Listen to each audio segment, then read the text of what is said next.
എല്ലാവർക്കും M4 ലേണിംഗിലേക്ക് സ്വാഗതം.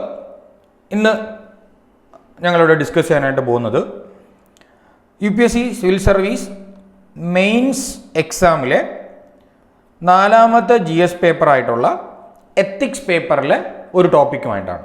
നമുക്ക് ഈ സീരീസിൻ്റെ പർപ്പസ് എന്ന് പറയുന്നത് എത്തിക്സിലെ അല്ലെങ്കിൽ എത്തിക്സ് പേപ്പർ എന്നറിയപ്പെടുന്ന GS4 പേപ്പറിലുള്ള ഓരോ ടോപ്പിക്കുകളെയും അല്ലെങ്കിൽ ഓരോ ടേമുകളെയും പരമാവധി സിമ്പിൾ ലാംഗ്വേജിൽ നിങ്ങൾക്ക് എക്സ്പ്ലെയിൻ ചെയ്ത് തരിക എന്നുള്ളതാണ് ഈ ഒരു സീരീസിൻ്റെ പർപ്പസ്.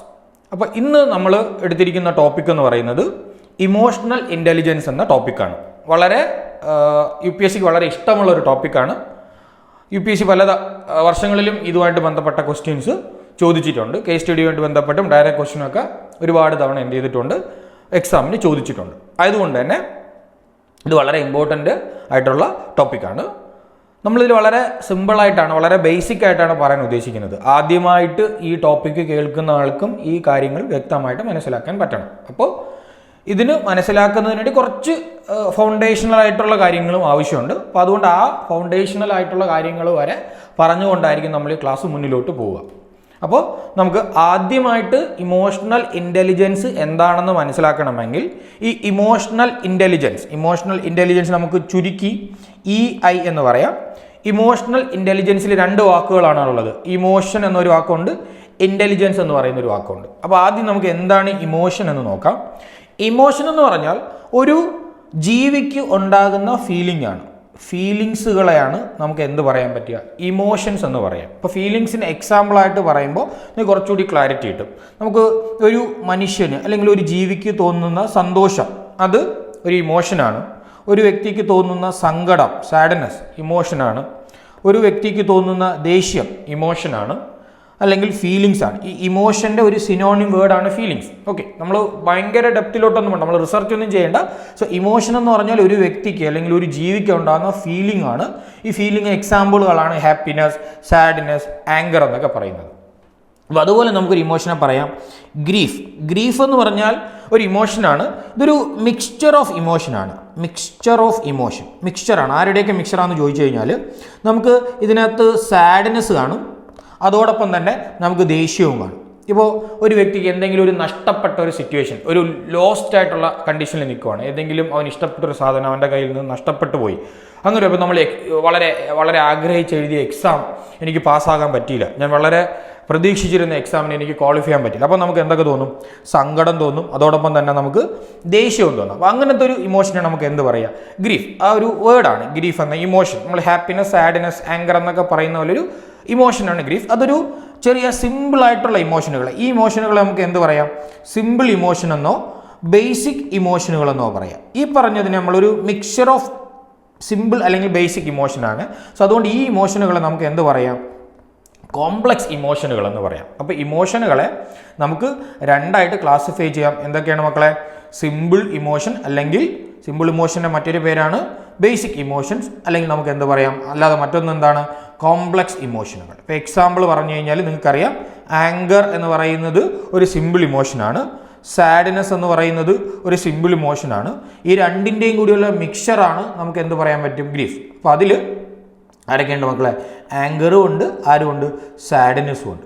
നിങ്ങൾ തന്നെ ആലോചിച്ച് നോക്കിയടാ, ഒരു മനുഷ്യൻ്റെ ഇമോഷൻ അല്ലെങ്കിൽ ഒരു മനുഷ്യൻ്റെ ഫീലിങ്സ് എന്ന് പറയുന്നത് അവൻ്റെ മാനസിക അവസ്ഥയുമായി ബന്ധപ്പെട്ടിട്ടുള്ള കാര്യമാണ്. അപ്പോൾ എപ്പോഴും മനസ്സിലാക്കുക, ഇമോഷൻ എന്ന് പറയുന്നത് ഒരു സൈക്കോളജിക്കൽ സ്റ്റേറ്റ് ആണ്. ഒരു സൈക്കോളജിക്കൽ സ്റ്റേറ്റ്. അപ്പോൾ ഇത് ഇമ്പോർട്ടൻ്റ് ആയിട്ടുള്ള വേർഡാണ്. ഒരു കീ വേർഡായിട്ട് തന്നെ നിങ്ങൾ മനസ്സിലാക്കി വെച്ചിരിക്കുക. കീ വേർഡായിട്ട് തന്നെ മനസ്സിലാക്കുക. കാരണം UPSC 2013 ഇമോഷണൽ ഇൻ്റലിജൻസ് എന്താണെന്ന് പറഞ്ഞിട്ട് ഒരു ഡയറക്റ്റ് ക്വസ്റ്റ്യൻ ചോദിച്ചിട്ടുണ്ടായിരുന്നു. 2013 ഒരു PYQ ആണ്. അപ്പോൾ ആ ക്വസ്റ്റ്യനകത്ത് എങ്ങനെ ഒരു വ്യക്തിയിന്മേൽ അല്ലെങ്കിൽ ഒരു ലീഡറിൻ്റെ മേൽ അല്ലെങ്കിൽ ഒരു അഡ്മിനിസ്ട്രേറ്ററിന് അല്ലെങ്കിൽ ഒരു മനുഷ്യൻ്റെ മേൽ എങ്ങനെ ഇമോഷണൽ ഇൻ്റലിജൻസ് ഡെവലപ്പ് ചെയ്യാമെന്നൊരു ക്വസ്റ്റ്യൻ ചോദിച്ചിട്ടുണ്ടായിരുന്നു. ആ മെയിൻ ക്വസ്റ്റ്യനിൽ ഒരു പാർട്ടാണ്. അപ്പം നമ്മൾ ചിന്തിക്കണം, ഈ ഇമോഷണൽ ഇൻ്റലിജൻസ് എന്ന് പറയുന്നത് ഡെവലപ്പ് ചെയ്യാൻ അത്ര ഈസി ആണോ അതോ കുറച്ച് ഡിഫിക്കൽട്ടാണോ എന്ന് നമ്മൾ ചിന്തിക്കണമെങ്കിൽ അത് ഏത് തരത്തിലുള്ളൊരു അവസ്ഥയാണെന്ന് മനസ്സിലാക്കണം. സൈക്കോളജിക്കൽ സ്റ്റേറ്റ് ആണ്. ഇപ്പോൾ എപ്പോഴും മനസ്സിലാക്കുക, ഒരു വ്യക്തിയുടെ മനസ്സുമായി ബന്ധപ്പെട്ട കാര്യങ്ങളെ അത് പെട്ടെന്ന് ഡെവലപ്പ് ചെയ്തെടുക്കുക എന്ന് പറയുന്നത്, അല്ലെങ്കിൽ മനസ്സിൽ പതിഞ്ഞൊരു കാര്യത്തിനെ പെട്ടെന്ന് ഇറേസ് ചെയ്യുക എന്ന് പറയുന്നത് അത് കുറച്ച് ടാസ്ക്കാണ്. സോ അതുകൊണ്ട് ഇമോഷണൽ ഇൻ്റലിജൻസ് സാധാരണഗതിയിൽ ഡെവലപ്പ് ചെയ്യുക എന്ന് പറയുന്നത് കുറച്ച് ഡിഫിക്കൽട്ടായിട്ടുള്ളൊരു കാര്യമാണ്. ഓക്കെ, അതൊക്കെ നമ്മൾ വഴിയെ പഠിക്കും. ഇപ്പോൾ നമ്മൾ എന്താണ് ഇമോഷൻ എന്ന് പറയുമ്പോൾ നിങ്ങളൊരു കീവേഡായിട്ട് മനസ്സിലാക്കി വെച്ചിരിക്കണം, ഇതൊരു സൈക്കോളജിക്കൽ സ്റ്റേറ്റ് ആണ്. ഒരു മനുഷ്യന് തോന്നുന്ന ഫീലിങ്ങുകളെയാണ് നമ്മൾ എന്ത് പറയുക, ഇമോഷൻ എന്ന് പറയുക. ഓക്കെ അല്ലേ? ഈ ഇമോഷൻസ് എത്ര എണ്ണം ഉണ്ട്? 2 തരത്തിലുണ്ട്. എത്ര തരത്തിലുണ്ട്? സിമ്പിൾ, ബേസിക് അല്ലെങ്കിൽ കോംപ്ലക്സ്. ഇതൊക്കെ എന്തിനു അറിയണമെന്ന് വെച്ചാൽ ഏറ്റവും ബേസിക് ലെവലിൽ തന്നെ മനസ്സിലാക്കുന്നതിന് വേണ്ടിയിട്ട് മാത്രമാണ് ഇത് പറയുന്നത്. ഇനി എന്താണ് ഇൻ്റലിജൻസ്? എന്താണ് ഇൻ്റലിജൻസ്? വളരെ പ്രധാനപ്പെട്ട കാര്യമാണ്. ഇപ്പോൾ നമ്മൾ ഇമോഷണൽ ഇൻ്റലിജൻസിലെ ഒരു പോർഷൻ പഠിച്ചു കഴിഞ്ഞു. എന്താണ് ഇമോഷൻ എന്ന് പഠിച്ചു കഴിഞ്ഞു. ഇനി നമുക്ക് എന്താണ് ഇൻ്റലിജൻസ് എന്ന് പഠിക്കണം. ഇൻ്റലിജൻസ് എല്ലാവർക്കും അറിയായിരിക്കും. ഇപ്പം നിങ്ങൾ പറയുക, ഒരു വ്യക്തി ഭയങ്കര ഇൻ്റലിജൻ്റ് ആണ്, ഒരു ക്ലാസ്സിലൊരു കുട്ടി പഠിക്കുകയാണ്, അവൻ മിടുക്കനാണ്, അവൻ ഇൻ്റലിജൻ്റ് ആണെന്ന് പറഞ്ഞ് നിങ്ങൾ എന്താ അതുകൊണ്ട് ഉദ്ദേശിക്കുന്നത്? അവൻ ഇൻ്റലിജൻ്റ് എന്ന് പറഞ്ഞാൽ അവന് ഒരു ക്ലാസ്സിലൊരു അധ്യാപകൻ പഠിപ്പിക്കുകയാണ്, ആ അധ്യാപകൻ പഠിപ്പിക്കുന്ന കാര്യങ്ങൾ അവൻ പെട്ടെന്ന് അക്യൂർ ചെയ്യും, പെട്ടെന്ന് അവൻ ഗ്രാസ്പ് ചെയ്യും, പെട്ടെന്ന് മനസ്സിലാക്കും, അല്ലേ? അല്ലെങ്കിൽ അത് നമുക്കൊരു കീവേഡായിട്ട് പറഞ്ഞാൽ അവൻ നോളജിനെ പെട്ടെന്ന് എന്ത് ചെയ്യും, അക്യൂർ ചെയ്യും. നോളജിനെ അക്യൂർ ചെയ്യാനുള്ളൊരു ടെൻഡൻസി, ഒരു കപ്പാസിറ്റി, ഒരു എബിലിറ്റി ഉണ്ട്. അതോടൊപ്പം തന്നെ ഈ നോളജിനെ പ്രോപ്പറായിട്ട് അവൻ എന്ത് ചെയ്യാൻ പറ്റും, യൂസ് ചെയ്യാൻ പറ്റും. അപ്പോൾ നമുക്കതിനെ പ്രൊപ്പോർഷണലായിട്ട് യൂസ് ചെയ്യാൻ നമുക്ക് എഴുതാം. ഒരു കീവേഡായിട്ട് എഴുതുമ്പോൾ നിങ്ങൾ മനസ്സിലാക്കുക, പ്രൊപ്പോർഷണൽ യൂസ്, അതായത് ആവശ്യമുള്ള സ്ഥലത്ത് ആവശ്യമുള്ളതുപോലെ ഉപയോഗിക്കുക. അതിനെയാണ് നമ്മൾ ഇൻ്റലിജൻസ് എന്ന് പറയുക. നമ്മൾ നോളജ് അക്വയർ ചെയ്യുകയും നമ്മളൊരു അറിവിനെ സമ്പാദിക്കുകയും അതിനെ പ്രൊപ്പോർഷണലായിട്ട്, അതായത് എവിടെയാണോ നമുക്ക് നോളജ് അപ്ലൈ ചെയ്യേണ്ടത് അത് ഏത് തരത്തിൽ എത്ര അളവിലാണ് ഉപയോഗിക്കേണ്ടത്. ചില സ്ഥലത്ത് നമുക്ക് ചില ക്വസ്റ്റ്യൻസ് പ്രോബ്ലം, ഒരു ക്ലാസ്സിലൊരു അധ്യാപകൻ ഒരു നോളജ് അല്ലെങ്കിൽ ഒരു കോൺസെപ്റ്റ് കുട്ടിയെ പഠിപ്പിക്കുകയാണ്, എന്നിട്ട് ആ കുട്ടിയുടെ മേൽ ഒരു ക്വസ്റ്റ്യൻ ഇടുവാണ്. സിമ്പിൾ ക്വസ്റ്റ്യൻ കുട്ടിക്ക് കൊടുക്കാം, ഡിഫിക്കൽട്ടായിട്ടുള്ള ക്വസ്റ്റ്യൻ കുട്ടിക്ക് കൊടുക്കാം. അപ്പോൾ കുട്ടി സിമ്പിൾ ക്വസ്റ്റ്യന് ഉപയോഗിക്കേണ്ട നോളജ് എന്താണെന്ന് മനസ്സിലാക്കണം, ഡിഫിക്കൽട്ട് ക്വസ്റ്റ്യൻ ഉപയോഗിക്കേണ്ട നോളജ് എന്താണെന്ന് മനസ്സിലാക്കണം. അപ്പോൾ നമുക്കറിയാവുന്ന നോളജ് നമ്മൾ അക്യൂർ ചെയ്ത് കഴിഞ്ഞാൽ അത് നമുക്ക് പ്രോപ്പറായിട്ട് പ്രൊപ്പോർഷണലായിട്ട് യൂസ് ചെയ്യാനും പറ്റണം. ഇതൊക്കെ കീവേഡുകളാണ്. നമ്മൾ എഴുതുമ്പോൾ ഈ വേർഡുകളൊക്കെ കൊണ്ടുവരാനായിട്ട് ശ്രദ്ധിക്കുക. ആൻസറിൽ ഇതൊരു ഇമോഷൻ എന്ന് പറയുന്ന സൈക്കോളജിക്കൽ സ്റ്റേറ്റ് ആണ്, ഇൻ്റലിജൻസ് എന്ന് പറയുന്നത് നോളജ് അക്യൂർ ചെയ്യാനുള്ള എബിലിറ്റിയാണ്, അതുപോലെ തന്നെ അതിനെ പ്രൊപ്പോർഷണലായിട്ട് യൂസ് ചെയ്യാനും പറ്റുന്ന കപ്പാസിറ്റിയാണ് നമ്മൾ ഇൻ്റലിജൻസ് എന്ന് പറയുക. ഓക്കെ, അപ്പോൾ എന്താണ് ഇമോഷൻ എന്നും എന്താണ് ഇൻ്റലിജൻസ് എന്നും നമുക്ക് മനസ്സിലായി. ഇനി നമുക്ക് എന്താണ് ഇമോഷണൽ ഇൻ്റലിജൻസ്, ഇപ്പോൾ 2 വാക്കിൻ്റെയും മീനിങ് നമുക്ക് മനസ്സിലായെങ്കിൽ നമുക്കിനി എന്ത് മനസ്സിലാക്കാം, എന്താണ് ഇമോഷണൽ ഇൻ്റലിജൻസ് എന്ന് മനസ്സിലാക്കാം. നോക്കിക്കോ, ഇമോഷൻ്റെയും ഇൻ്റലിജൻസിൻ്റെയും ഒരു കോമ്പിനേഷനെയാണ് നമുക്ക് എന്ത് പറയാൻ പറ്റുക, ഇമോഷണൽ ഇൻ്റലിജൻസ് എന്ന് പറയാം. ഓക്കെ, അപ്പോൾ മനുഷ്യൻ എല്ലാവർക്കും ഫീലിങ്സ് ഉണ്ട്, അല്ലേ? അല്ലെങ്കിൽ ഇമോഷൻ ഉണ്ട്. ഈ ഇമോഷനെ നമുക്ക് എന്തായിട്ട് ഉപയോഗിക്കാൻ പറ്റണം, ഇൻ്റലിജൻ്റായിട്ട് ഉപയോഗിക്കാൻ പറ്റണം. അത്തരത്തിൽ ഒരു വ്യക്തിയുടെ ഇമോഷനെ ഇൻ്റലിജൻ്റായിട്ട് ഉപയോഗിക്കാൻ കഴിയുമെന്നുണ്ടെങ്കിൽ ആ വ്യക്തി നമുക്ക് ഇമോഷണലി ഇൻ്റലിജൻ്റ് ആണെന്ന് പറയാം. മനസ്സിലാവുന്നുണ്ടോ? ഒരു വ്യക്തിക്ക് തൻ്റെ ഇമോഷനെ ഇൻ്റലിജൻ്റായിട്ട് എന്ത് ചെയ്യാൻ പറ്റണം, ഉപയോഗിക്കാൻ പറ്റുന്നുണ്ടെങ്കിൽ ആ വ്യക്തിയെ നമുക്ക് ഇമോഷണലി ഇൻ്റലിജൻ്റ് ആയിട്ടുള്ള വ്യക്തി എന്ന് പറയാം. ഓക്കെ, നമുക്ക് ഈ 2 വാക്കുകളെയും ഒന്നുകൂടി ചേർത്ത് ഒരു ഡെഫിനിഷനായിട്ട് എഴുതാൻ നോക്കാം. നോക്കിയോ, ഇമോഷണൽ ഇൻ്റലിജൻസ് എന്ന് പറയുമ്പോൾ ഒരു വ്യക്തിയുടെ എബിലിറ്റിയാണ് അദ്ദേഹത്തിൻ്റെ ഇമോഷനെ എന്തായിട്ട് ഉപയോഗിക്കാൻ, ഇൻ്റലിജൻ്റായിട്ട് ഉപയോഗിക്കാനുള്ള എബിലിറ്റി. അപ്പോൾ നമുക്കതിനെ പറയാം ability to perceive our emotions and others emotions also. Okay, നമ്മുടെ ഇമോഷൻസ് മാത്രമല്ല, നമുക്ക് നമ്മളൊരു അഡ്മിനിസ്ട്രേറ്റർ അല്ലെങ്കിൽ ഒരു ലീഡർ എന്ന നിലയിൽ നമുക്ക് നമ്മുടെ ഇമോഷൻസിനെയും നമ്മളുമായിട്ട് ചേർന്ന് നിൽക്കുന്ന നമ്മുടെ ടീമിലുള്ള നമ്മുടെ ചുറ്റുപാടുമുള്ള ആളുകളുടെ ഇമോഷൻസിനെ കുറിച്ച് നമുക്ക് എന്ത് ചെയ്യാൻ പറ്റണം, അതിനെ പെർസീവ് ചെയ്യാൻ പറ്റണം, നമുക്കതിനെ നന്നായിട്ട് ഗ്രാസ്പ് ചെയ്യാൻ പറ്റണം. അപ്പോൾ ഇതിനെ നമുക്കൊരു കുറച്ചുകൂടി സിമ്പിളായിട്ടുള്ള വേർഡിൽ പറഞ്ഞാൽ നമുക്ക് ഒരാളുടെ ഇമോഷൻസിനെ എന്ത് ചെയ്യാൻ പറ്റണം, അണ്ടർസ്റ്റാൻഡ് ചെയ്യാൻ പറ്റണം.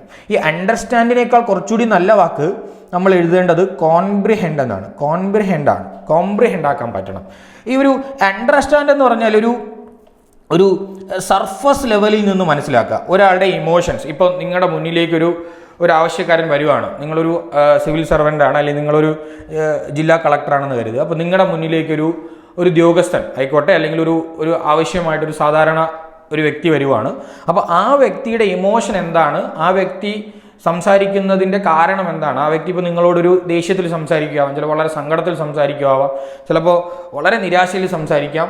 അപ്പോൾ എന്താണെങ്കിലും ആ വ്യക്തിയുടെ ഇമോഷനെ നന്നായിട്ട് മനസ്സിലാക്കാൻ പറ്റണം. ഒരു സർഫസ് ലെവലിലുള്ള മനസ്സിലാക്കലിനെയാണ് നമ്മൾ അണ്ടർസ്റ്റാൻഡിങ് എന്ന് പറയുക. കുറച്ചുകൂടി ഡെപ്തിലുള്ള അണ്ടർസ്റ്റാൻഡിങ്ങിനെയാണ് നമുക്ക് എന്ത് പറയാൻ പറ്റുക, കോംപ്രിഹെൻഡ് ചെയ്യുക എന്ന് പറയുക. അപ്പോൾ നമുക്കിങ്ങനെ എഴുതാൻ പറ്റും, ഇമോഷണൽ ഇൻ്റലിജൻസ് എന്ന് പറഞ്ഞാൽ ഒരു വ്യക്തിക്ക് ഇമോഷനെ എന്ത് ചെയ്യാൻ പറ്റണം, കോംപ്രിഹെൻഡ് ചെയ്യാനായിട്ട് പറ്റണം. കോംപ്രിഹെൻഡ് ചെയ്തതിന് ശേഷം, അതായത് എൻ്റെ ഇമോഷനെയും മനസ്സിലാക്കാൻ പറ്റണം, എനിക്ക് ചുറ്റുമുള്ള ആളുടെ ഇമോഷനെയും മനസ്സിലാക്കാൻ പറ്റണം. ഈ ഇമോഷൻസിനെ മനസ്സിലാക്കിക്കൊണ്ട് നമുക്ക് ആരുടെയും ഒരു മനുഷ്യൻ്റെയും, നമ്മളൊരു ഡിസിഷൻ മേക്കറാണല്ലോ, നമ്മളൊരു സിവിൽ സർവൻ്റ് ആണെന്ന രീതിയിൽ തന്നെയാണ് ഇത് പഠിക്കേണ്ടത്.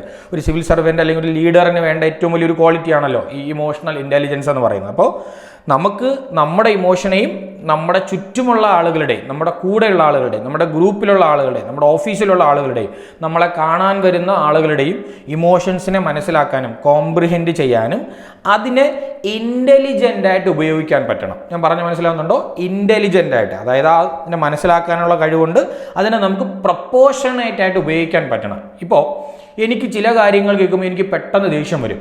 ഞാൻ ആ ദേഷ്യത്തിൻ്റെ പുറത്ത് എനിക്ക് തോന്നുന്ന ഒരു ഡിസിഷൻ ഞാൻ പെട്ടെന്ന് എടുക്കുന്നു. ആ സിറ്റുവേഷൻ കൃത്യമായി അനലൈസ് ചെയ്യാതെ, കൃത്യമായി പഠിക്കാതെ ഞാനൊരു ഡിസിഷൻ പെട്ടെന്ന് എടുക്കുവാണ് എങ്കിലും ഒരിക്കലും ആ വ്യക്തി എന്തെന്ന് പറയാൻ പറ്റത്തില്ല, ഇമോഷണലി ഇൻ്റലിജൻ്റ് എന്ന് പറയാൻ പറ്റത്തില്ല. ആ വ്യക്തി തൻ്റെ ആ ഇമോഷൻ എന്ത് ചെയ്തു പോയി, അടിമപ്പെട്ടു പോയി എന്ന് നമുക്ക് പറയേണ്ടി വരും. അപ്പോൾ ഒരു വ്യക്തി തൻ്റെ ഇമോഷൻ അടിമപ്പെട്ടു പോകാതെ ഒരു ഡിസിഷൻ, പ്രോപ്പറായിട്ട് ഡിസിഷൻ എടുക്കാൻ പറ്റുന്ന എബിലിറ്റി, അതിനുള്ള കഴിവിനെയാണ് നമുക്ക് എന്ത് പറയുക, ഇമോഷണൽ ഇൻ്റലിജൻസ് എന്ന് പറയാനായിട്ട് പറ്റുക. അപ്പോൾ നമുക്കൊരു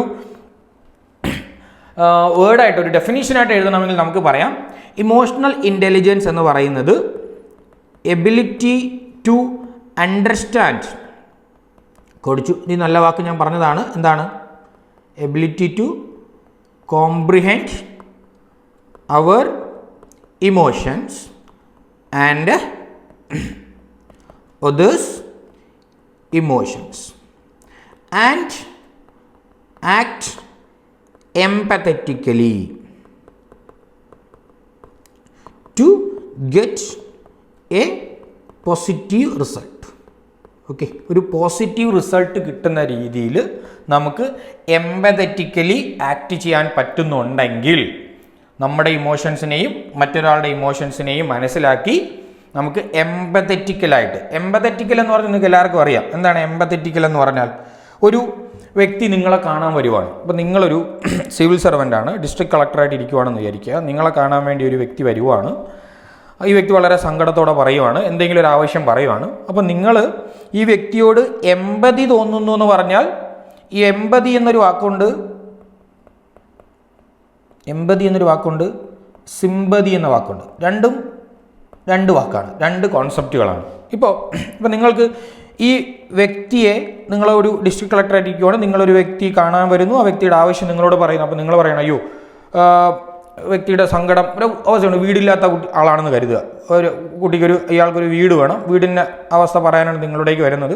നിലവിൽ ഓലമേഞ്ഞ വീട്ടിലാണ് താമസിക്കുന്നത്, മഴ പെയ്യുമ്പോൾ ധാരാളം വെള്ളം അദ്ദേഹത്തിൻ്റെ വീട്ടിലേക്ക് വീഴുന്നു എന്നൊക്കെ പറഞ്ഞ് സങ്കടം പറയണം. അപ്പോൾ നിങ്ങൾക്ക് തോന്നുകയാണ്, അയ്യോ പാവം ആൾക്ക് വീടില്ല എന്നൊക്കെ പറഞ്ഞ് നമ്മൾ ഒരു പാവം എന്ന് തോന്നുന്ന ഒരവസ്ഥ മാത്രം, ഒരു പെരിഫറലായിട്ട് ആ കുട്ടിയോടൊരു ദയവ് തോന്നുന്നു, അതിന് നമുക്ക് പറയാം സിമ്പതി എന്ന് പറയാം. നമ്മൾ അതിനു വേണ്ടി ഒന്നും പ്രവർത്തിക്കുന്നൊന്നുമില്ല, ജസ്റ്റ് അയ്യോ പാവം എന്നൊരു തോന്നൽ മാത്രമാണെങ്കിൽ നമുക്കതിന് എന്താ പറയുക, സിമ്പതി എന്നാ പറയാൻ പറ്റും. എമ്പതി എന്ന് പറയുമ്പോൾ നിങ്ങൾ എന്ത് ചെയ്യണം, ഈ വ്യക്തിയുടെ സിറ്റുവേഷനിൽ നിങ്ങളാണ് ഇരിക്കുന്നതെങ്കിൽ നിങ്ങൾക്ക് എങ്ങനെയാണ് ഫീൽ ചെയ്യുക, ആ രീതിയിൽ ചിന്തിക്കുകയാണെങ്കിൽ നിങ്ങൾക്ക് എന്താണെന്ന് പറയാം, എമ്പതി ആണെന്ന് പറയാം. ഓക്കെ, അപ്പോൾ നിങ്ങൾ ഒരു വ്യക്തിയെ നിങ്ങളെ തന്നെ, നിങ്ങളുടെ വ്യക്തിയെ തന്നെ, നിങ്ങളെന്ന വ്യക്തിയെ ഈ നിങ്ങളെ കാണാൻ വരുന്ന വ്യക്തിയുടെ അവസ്ഥയിലേക്ക് എന്ത് ചെയ്യുവാണെങ്കിൽ, പ്ലേസ് ചെയ്യുവാണെങ്കിൽ നിങ്ങൾക്ക് എന്ത് ചെയ്യാൻ പറ്റും, നിങ്ങൾക്ക് എംപതറ്റിക്കലി ആക്ട് ചെയ്യാനായിട്ട് പറ്റും. ഓക്കെ, അപ്പോൾ ഇമോഷണൽ ഇൻ്റലിജൻസ് എന്ന് പറഞ്ഞ് നിങ്ങൾക്ക് തന്നെ എഴുതാം. Ability of a person to understand or comprehend our emotions and others' emotions and act empathetically to get a positive result. Okay, നമുക്ക് ഡെഫിനിഷൻസ് പല രീതിയിൽ എഴുതാം. പല നിങ്ങളൊരു ബുക്ക് വായിച്ചാൽ തന്നെ ആ ബുക്കിനകത്ത് ഒരു 10-15 ടൈംസിൽ ഈ ഡെഫിനിഷൻ നമുക്ക് എക്സ്പ്ലെയിൻ ചെയ്യാം. സോ ഏറ്റവും സിമ്പിളായിട്ട് നമുക്ക് എങ്ങനെ എഴുതാൻ പറ്റുമെന്നാണ് ഞാൻ എഴുതിയത്. ഇത് തന്നെയാണ് ഏറ്റവും പെർഫെക്റ്റ് ആയിട്ട് ഡെഫിനിഷൻ എന്ന് ഞാൻ പറയുന്നില്ല. So you can write your own definitions, but these is the concept. ഇതാണ് ഇതിൻ്റെ ഏറ്റവും സിമ്പിളായിട്ടുള്ള ഒരു കോൺസെപ്റ്റ്. ദെൻ ഒരാൾക്ക് ഇമോഷണലി ഇൻ്റലിജൻ്റ് ആകണമെങ്കിൽ, ഇമോഷണലി ഇൻ്റലിജൻ്റ് ആണെന്ന് പറയണമെങ്കിൽ ഒരു 5 കീ എലമെൻറ്റ്സ് അതിനകത്തുണ്ട്. ഒരു 5 മെയിൻ ആയിട്ടുള്ള ഫാക്ടറുകളുണ്ട്. അതിൽ ഒന്നാമത്തെ ഫാക്ടറാണ് സെൽഫ് അവയർനെസ്. രണ്ടാമത്തെ ഫാക്ടറാണ് സെൽഫ് റെഗുലേഷൻ. മൂന്നാമത്തെ ഫാക്ടറാണ് മോട്ടിവേഷൻ. നാലാമത്തെ ഫാക്ടറാണ് എമ്പതി. അഞ്ചാമത്തെ ഫാക്ടറാണ് സോഷ്യൽ സ്കിൽ. ഞാനൊക്കെ കൂടി പറയാം. നമുക്ക് ഈ ഒരു എക്സാമിന് എഴുതുന്ന സമയത്ത്, നിങ്ങൾ മെയിൻസ് ആൻസർ എഴുതുന്ന സമയത്ത് നിങ്ങൾക്ക് എല്ലാവർക്കും അറിയായിരിക്കും, നമുക്ക് ഒരുപാട് വലിച്ചുവാരി എഴുതാനുള്ള സമയവും കിട്ടാറില്ല, അതിനുള്ള സ്പേസും കിട്ടാറില്ല. നമുക്ക് അതിനുള്ള ആ സമയത്ത് നമ്മുടെ ബ്രെയിനിലേക്ക് ഒരുപാട് കാര്യങ്ങളൊന്നും വരണമെന്നില്ല ആ ഒരു ലിമിറ്റഡ് ടൈമിനുള്ളിൽ. അപ്പോൾ എത്തിക്സിൻ്റെ നിങ്ങൾ ടോപ്പേഴ്സിൻ്റെ കോപ്പീസൊക്കെ വായിച്ചു നോക്കി നിങ്ങൾക്ക് മനസ്സിലാക്കാം. നമുക്ക് 10 മാർക്കിൻ്റെ ക്വസ്റ്റ്യൻ 2 പേജസ് എഴുതാൻ ഉണ്ടെങ്കിൽ മിക്കവാറും ഒരു മെജോറിറ്റി ആൻസറുകളും വായിച്ച് നിങ്ങൾക്ക് മനസ്സിലാക്കാൻ പറ്റും. ഒരു 1.25 പേജിലൊക്കെ അവർ ആൻസർ എഴുതി തീർക്കുന്നതായിട്ട് കാണാൻ പറ്റും. അതായത് നമ്മൾ ഈ പറയുന്ന കാര്യം ഭയങ്കര ഡീറ്റെയിൽ ആയിട്ടൊന്നും എക്സ്പ്ലെയിൻ ചെയ്യേണ്ട കാര്യമില്ല. ജസ്റ്റ് എഴുതുക, 1-2 പോയിന്റ്സ് എഴുതുക, ഒരു എക്സാമ്പിൾ കൊടുക്കുക. ജസ്റ്റ് എഴുതുക, 1-2 പോയിന്റ്സ് എഴുതുക, എക്സാമ്പിൾ എഴുതുക. സോ പരമാവധി എന്ത് കൊണ്ടുവരാൻ ശ്രമിക്കുക, എക്സാമ്പിളുകൾ കൊണ്ടുവരാനായിട്ട് ശ്രമിക്കുക. നമ്മൾ എഴുതുന്ന കാര്യങ്ങൾക്ക് എക്സാമ്പിളുകൾ എഴുതുകയാണെങ്കിൽ നമുക്ക് കൂടുതൽ വാല്യൂ അഡീഷൻ കിട്ടാനുള്ള സാധ്യതയുണ്ട്. ഓക്കെ, അപ്പോൾ നമ്മൾ പറഞ്ഞുകൊണ്ടിരുന്നത് ഒരു ഇമോഷണലി ഇൻ്റലിജൻ്റ് ആയിട്ടുള്ള വ്യക്തിക്ക് ഉണ്ടാകേണ്ട ക്വാളിറ്റീസ് എന്തൊക്കെയാണെന്നോ അല്ലെങ്കിൽ ഇമോഷണൽ ഇൻ്റലിജൻസിൻ്റെ കീ എലമെൻറ്റുകൾ എന്തൊക്കെയാണെന്നൊക്കെ ക്വസ്റ്റ്യൻ ചോദിച്ചാൽ, ഡയറക്റ്റ് ക്വസ്റ്റ്യൻസ് ചോദിച്ചാൽ നിങ്ങൾക്ക് എന്ത് ചെയ്യാൻ പറ്റും, ഇതൊക്കെ വെച്ച് നമുക്ക് ആൻസർ ഒന്ന് എഴുതാനായിട്ട് പറ്റും. ഓക്കെ, അപ്പോൾ അതിൽ ആദ്യത്തെ പോയിന്റാണ് സെൽഫ് അവയർനെസ്. സെൽഫ് അവയർനെസ് എന്ന് പറഞ്ഞാൽ ഇത്രേ ഉള്ളൂ. ഇപ്പം ഓരോ വ്യക്തികളും ഓരോ ക്യാരക്ടറുകളാണ്. ഒരു വളർന്നു വന്ന സാഹചര്യം ഡിഫറൻ്റാണ്, അവർ പഠിച്ച സ്കൂൾ ഡിഫറൻ്റാണ്, അവരുടെ ഫ്രണ്ട്സ് ഡിഫറൻ്റാണ്, അവരുടെ വീട്ടിലുള്ള ആളുകൾ ഡിഫറൻ്റാണ്, പല അവരുടെ കൾച്ചർ ഡിഫറൻ്റാണ്. പല രീതിയിലുള്ള ആളുകളുമായിട്ട് ഒരു വ്യക്തിക്ക് ഇൻ്ററാക്ട്, അല്ലെങ്കിൽ അവൻ്റെ വളർന്നു വരുന്ന സാഹചര്യം വളരെ എൻറ്റയർലി ഡിഫറൻ്റ് ആയിരിക്കാം ഓരോ വ്യക്തികളും. അപ്പോൾ ചില ആളുകൾ പറയാറുണ്ട്, എനിക്ക് പെട്ടെന്ന് ദേഷ്യം വരും, അല്ലെങ്കിൽ പെട്ടെന്ന് ചില നിസ്സാര കാര്യങ്ങളുണ്ട്. നിങ്ങളുടെ ക്ലാസ്സിൽ നിങ്ങളുടെ കൂടെ പഠിച്ച കുട്ടികൾ, ചില ആളുകളൊക്കെ ചെറിയ കോമഡി പറഞ്ഞാൽ തന്നെ ഇവിടുന്ന് ഭയങ്കരമായിട്ട് ചിരിക്കുന്ന ആളുകളെ നിങ്ങൾ കണ്ടിട്ടുണ്ടാവാം. അപ്പോൾ വളരെ ചെറിയ കാര്യത്തിന് തന്നെ ഭയങ്കരമായിട്ട് സങ്കടപ്പെടുന്ന ആളുകൾ കാണാം. അതുപോലെ വളരെ ചെറിയ കാര്യത്തിന് ഭയങ്കരമായിട്ട് ചെറിയ സക്സസ്സുകൾക്ക് ഭയങ്കരമായിട്ട് സന്തോഷിക്കുന്ന ആളുകൾ കാണാം. അപ്പോൾ അങ്ങനത്തെ ആളുകളെന്ന് പറയുന്നത് ഇമോഷണലി എത്ര ഇൻ്റലിജൻ്റ് അല്ല എന്നാണ് പറയാൻ പറ്റുക. അതായത് അവരേതോ ഒരു ഇമോഷൻ്റെ കീഴിലോട്ട് അകപ്പെട്ടു പോവുകയാണ്, അടിമപ്പെട്ടു പോവുകയാണ്. അപ്പോൾ സെൽഫ് അവയർനെസ് എന്ന് പറഞ്ഞാൽ ഇത്രയേ ഉള്ളൂ, നമ്മുടെ ഇമോഷൻസിനെ നമുക്ക് ക്ലിയർ ആയിട്ട് മനസ്സിലാക്കാൻ പറ്റണം. ഇപ്പോൾ നിങ്ങളൊരു ഡിസ്ട്രിക്ട് കളക്ടറാണ്. ഞാൻ എപ്പോഴും ഡിസ്ട്രിക്ട് കളക്ടർ എന്ന് പറയുന്നത് നമ്മളെല്ലാവരും ആഗ്രഹിക്കുന്ന പൊസിഷൻ അതാണല്ലോ. IAS എക്സാം എഴുതാൻ പോകുന്നവരല്ലെങ്കിൽ UPSC സിവിൽ സർവീസ് എക്സാം എഴുതാൻ പോകുന്നവരെല്ലാം ഡിസ്ട്രിക്ട് കളക്ടറിൻ്റെയോ അല്ലെങ്കിൽ IPSകാരൻ്റെയോ ഒക്കെ ഒരു ആ പവറും ആ ഒരു ഗുമ്മും ഒക്കെ കണ്ടിട്ടാണ് നമ്മൾ അതിലോട്ട് പോകുന്നത്. അപ്പോൾ അതുകൊണ്ടാണ് ഞാൻ അങ്ങനെ പറയുന്നത്. അപ്പോൾ ഈ സെൽഫ് അവയർനെസ് എന്ന് ഇപ്പോൾ നിങ്ങളൊരു കാര്യം മനസ്സിലാക്കുക, നിങ്ങൾക്കറിയാം ഈ ചില കാര്യങ്ങളിൽ എനിക്ക് പെട്ടെന്ന് ദേഷ്യം വരും.